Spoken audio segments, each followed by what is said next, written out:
Hi guys, Mrnewmobile here. Please subscribe followed by the bell. The Galaxy Z Fold 6 has finally been announced, giving us Samsung's latest entry into the book-style foldable market.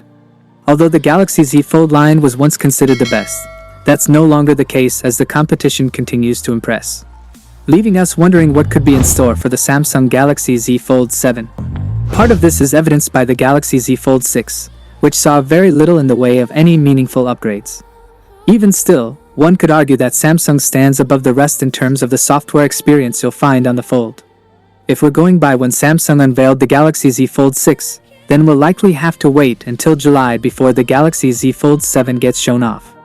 Currently, there's nothing to indicate anything different will happen, as it gives Samsung a bit of breathing room before the fall rush of new phone announcements takes place. Seeing as we're still a little ways off from any official announcement, pricing details have been rather scarce. Perhaps that's a relatively good thing, as it could mean we wouldn't have to worry about a price hike.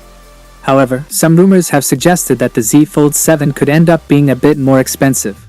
The primary reason would be due to increased costs for the Snapdragon 8 Elite. This isn't something limited to Samsung's foldable phones, as price increases have also been rumored for the Galaxy S25 series for the same reason. Samsung is already having a tough enough time selling the Fold 6 at its $1,799 retail price.